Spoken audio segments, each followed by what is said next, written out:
Hello guys. Ada bayarane ini game settings ගැන. settings ගැන තමයි ඉතින් අද කතා කරන්න නෙලවල.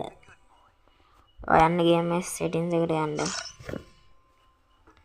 game settings එකට ගිහලා මම මේ පෙන්නන විදිහටම හදා ගන්න ඕනේ. මම පොඩ්ඩක් කතා කරන්නේ අඩු කරන එක ගණන් ගන්න එපා.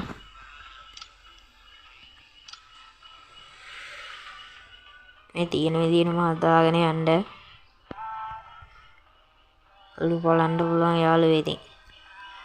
අනිවාර්යයෙන්ම මම මේ පෙන්නන විදිහටම හදා ගන්න ඕනේ ඉතින්. ඕනේ පොවගෙන උනත් ඒ කරන්න පුළුවන්. අනිවාර්යයෙන් මේ විදිහටම හදා ගන්න. RAM එක 6 අනිවාර්යයෙන් මේ විදිහටම හදා ගන්න ඕනේ ඉතින්.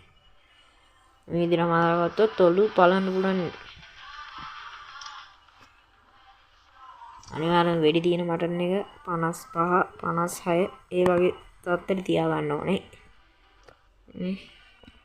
මේ කොහොමද ඔයගොල්ලෝ මෙහෙම තියාගෙන නැත්නම් වයිට් බේට් වෙනවා. ෆෝන් එක මේ විදිහටම හදා ගන්න ඕනේ. නැත්නම් වයිට් බේට් වගේ වෙනවා ඉතින්. ඔලු බලන්න පුළුවන් ඈ. ඔයාලට ගේම් එකේ සද්ද අඩු වෙනවා නම් මෙන්න මේක අඩුම කරන්න ඉතින්. ඒක නම් ඉතින් හැමෝම වගේ දන්නවා. එච්චරයි ඉතින් මම අද වීඩියෝෙන් කතා කරන්නේ. මගේ වීඩියෝ එක නම් ලයික් එකක් දාන්න. ඔයාලා මම දාන වීඩියෝ එකක් ළඟටම ගෙන්න ගන්න ඕන නම් බෙල් අයිකන් එකත් ඕල් දාලා තියාගන්න. එහෙනම් අපි ගියා. බයි බයි.